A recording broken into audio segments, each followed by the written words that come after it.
Hi all, today 25 August 2026. இது ஒரு educational video. இதில் பேங்க் நிஃப்டி சென்செக்ஸோட ஆப்ஷன் பையிங் எப்படி எடுக்கிறோம் அப்படிங்கிறத பார்க்கலாம். ஸோ இன்னைக்கு நிஃப்டியில் மார்னிங் நமக்கு ஒரு செல் சிக்னல் கிடைச்சது. அந்த ரேலி வந்து S1 வரைக்கும் வந்தது. ஸோ பிவோட்டுக்கு கீழே ஓப்பன் ஆகிறப்ப மார்க்கெட் வந்து S1, S2, S3 வரைக்கும் வரும். அது இல்லாமல் நம்மளோட கேப் டவுன் கால்குலேஷனில் இது வந்து ஸ்ட்ராங் சப்போர்ட் 24,163ங்கிறது ஒரு ஸ்ட்ராங் சப்போர்ட்டாக இருக்கிறதுனால அந்த இடத்துலேருந்து மார்க்கெட் மேல் நோக்கி வந்தது. ஸோ மார்னிங் ஒரு செல் சிக்னல், அதுக்கப்புறம் ஒரு பை சிக்னல் கிடச்சிது. இன்னைக்கு மார்க்கெட் மேல் நோக்கி போச்சு. அதே மாதிரி சென்செக்ஸுக்கு பார்த்தீங்கன்னா ஸோ மார்னிங் ஒரு செல் சிக்னல் கிடச்சிது. அதுக்கப்புறம் ஈவினிங் 12:45 போல் ஒரு பை சிக்னல் கிடச்சிது. பேங்க் நிஃப்டியை பொறுத்த வரைக்கும் மார்னிங் ஒரு பை சிக்னல், அதுக்கப்புறம் திருப்பி இந்த இடத்துக்கிட்ட ரிவர்சல் ஆகி இங்கே ஒரு பை சிக்னல் கிடச்சிது. திருப்பி இங்கே ஒரு செல் சிக்னல் கிடச்சிது. அதுக்கப்புறம் ஒரு பை சிக்னல் இந்த இடத்துக்கிட்ட கிடச்சி மார்க்கெட் மேலே போச்சு. ஸோ ஓவரால் இன்னைக்கு ஒரு ஸ்விங் மார்க்கெட்டில் ஒரு நல்ல ட்ரேட் எடுத்தோம்.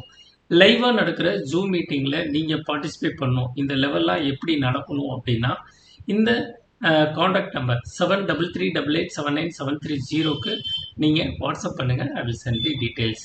லைவ் மார்க்கெட்டில் லைவ் ட்ரேடிங் எடுக்கிறது எப்படி, என்ட்ரி எங்கே எடுக்கணும், எந்த லெவலில் எக்ஸிட் ஆகணும் அப்படிங்கிறத கரெக்டாக நாங்கள் ப்ரொவைட் பண்ணுறோம். ஸோ இது எல்லாமே வந்து மேத்தமெட்டிக்கல் கால்குலேஷன்.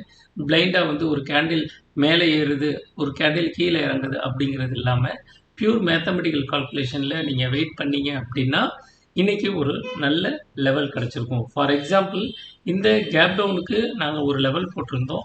ஸோ 57,326 அப்படின்னு சொல்லிட்டு ஒரு கேப் டவுனுக்கு லெவல் போட்டிருந்தோம். இதுதான் ஸ்ட்ராங்கான சப்போர்ட். அப்போ இந்த மார்க்கெட் எவ்வளோ தான் ஏறினாலும் கரெக்டாக இந்த இடத்துல வந்துட்டு சப்போர்ட் எடுத்துட்டு மேலே போகுது மார்க்கெட். அப்போ இதை உடச்சா மட்டும்தான் நீங்கள் புட்டுக்கு போகணும், ஸ்ட்ராங் புட்டுக்கு போகணும். அப்படி இல்லை அப்படின்னா இது கிரேட் சப்போர்ட், பையிங் ஆப்பர்ச்சுனிட்டி நமக்கு கிடச்சிக்கிட்டே இருக்கும். அதுவும் இல்லாமல் pink candle and yellow candle வந்து அந்த இடத்துக்கிட்ட நீங்கள் ஒரு லைனை போட்டுட்டீங்க அப்படின்னா ரோபோ ஆட்டோமேட்டிக்காக ட்ரேட் எடுக்கும். ஸோ உங்களுக்கு எந்த லெவல் பேஸ்டு ட்ரேடிங்கை நீங்கள் எடுக்கிறதுக்கு ரொம்ப யூஸ்ஃபுல்லாக இருக்கும். இன்றைக்கி ஓவரால் நம்ம எவ்வளோ எடுத்திருக்கோம் அப்படின்னா 2410 எடுத்திருக்கோம். நாளைக்கு இன்னொரு ட்ரேடில் சந்திப்போம். Thank you all. Bye by.